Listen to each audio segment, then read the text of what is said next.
कहा जाता है कि मुसलमानों की हिंदुस्तान पे बड़ी लंबे समय तक हुकूमत रही, लेकिन कुछ लोग इल्ज़ाम लगाते हैं कि मुसलमानों ने यहाँ के दलितों के लिए, आदिवासियों के लिए कुछ किया नहीं, उनके उत्थान के लिए।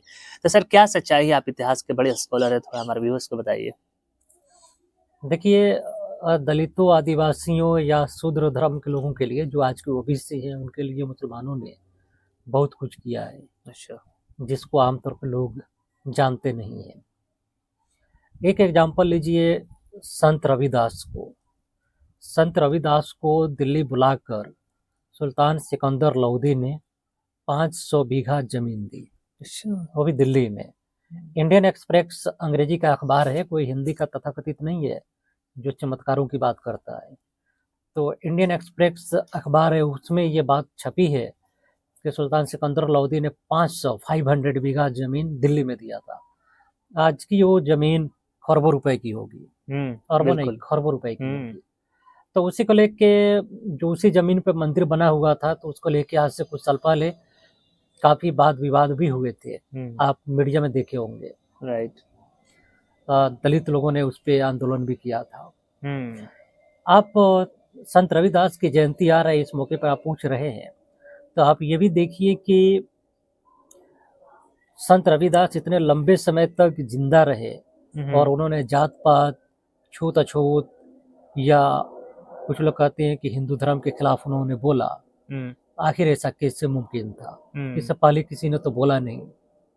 तो असल में ये है कि उस समय की जो शासन काल थी, अगर हम बजरंग दल के लैंग्वेज में बोले तो मुस्लिम काल था।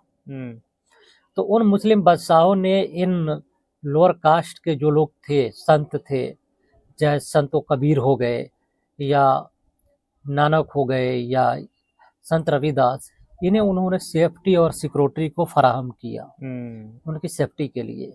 इसलिए संत रविदास इतने लंबे समय तक बोल सके। ये इस्लाम के आइडियोलॉजी का ही हिस्सा था, जिसने समानता, बराबरी, भाईचारा, इंसानियत की बात की। इससे खलीका मद निजामी ने लिखा है कि जो संत रविदास हो, चैतन्य हो या कबीर हो, दूसरे संत हो, दादू हो, ये लोग इससे काफ़ी मुतासिर हुए और भारत में जो हजारों साल से जात पात पाई जा रही थी, उसके खिलाफ उन्होंने बोला। अकबर के काल में दलितों को जेड सिक्योरिटी का जो महल होता था अकबर बादशाह के, आज के prime minister, president of India की जो महल पैलेस होता है, उसकी सिक्योरिटी उस समय की दलितों के हाथे थी। अच्छा। हाँ। अकबर उन्हें खिदमत राय की भी टाइटल दिया था। वहीं से पासवान तो नहीं आया, जिसे पासवान बिगाड़ के बोलते हैं? पासवान फारसी का शब्द है। अच्छा। जो दलित लोग बिहार में लगाते हैं। जैसे राम विलास पासवान। हाँ। पासवान फारसी के बना, जिसका मतलब होता है महाफिज। क्योंकि ये अवध के जो महाफिज थोड़ा सा सुरक्षा देने वाला, सिक्योरिटी देने वाला। क्योंकि अवध के जो नवाब होते थे, तो मुसलमान लोग छूत अछूत नहीं मानते हैं। आप इस बात को समझिए। भले जाति आ गई है, लेकिन छूत अछूत नहीं मानते। तो उस समय के जो अवध के नवाब थे, उन्होंने बड़े तादाद पे दलितों को अपने यहाँ सिक्योरिटी में रखा और पासवान टाइटल दिया। अच्छा। और कश्मीर के रीजन में भी शेख नूरुद्दीन जो कहलाए, वह भी एक पासवान के लड़के ही थे। तो कई चीजें हैं। हम बात कर रहे थे अकबर के जमाने में, अकबर बादशाह जो हिंदुस्तान, पाकिस्तान, बांग्लादेश, अफगानिस्तान के राजा था, उसकी महल की देखरेख की सिक्योरिटी उस समय की चंडाल लोगों की जिम्मे थी, जो दलित धर्म से लोग आते हैं, इस जिमरे में आते हैं, संवैधानिक तौर पे कहें तो शेड्यूल कास्ट से आते हैं।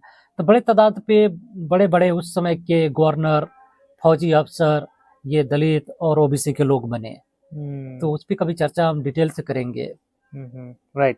तो दोस्तों देखा सर ने कैसे एक्सप्लेन किया कि दलितों के लिए मुस्लिम शासक काल में बहुत कुछ किया गया, भले ही दिखता नहीं है या फिर उसका चर्चा नहीं की जाती है। एक बात बता दें, शाहजहां ने पुरानी दिल्ली को जब बसाया, पुरानी दिल्ली सुनते होंगे, उसका नाम शाहजहानाबाद है, तो उसने दलितों के लिए बजाबते तौर पे शहर में रखने का इंतजाम किया। अच्छा। हाँ, उस जाति को नाम नहीं लेंगे, क्योंकि कई दफा जाति का नाम लेना अच्छा नहीं होता है। नहीं है। राइट। तो दलितों को आपने बसाया और उनकी मिलती हैं चीजें। राइट। तो दोस्तों देखा सर ने कैसे बेहतरीन तरीके से एक्सप्लेन किया। इसी तरह का नया और यूनिक वीडियोस देखने के लिए जो इंटरनेट की दुनिया में शायद ही आपको कहीं मिले, तो हमारे चैनल को जल्दी सब्सक्राइब कीजिए और इस वीडियो को जरूर शेयर कीजिएगा। Thank you so much. Thank you sir.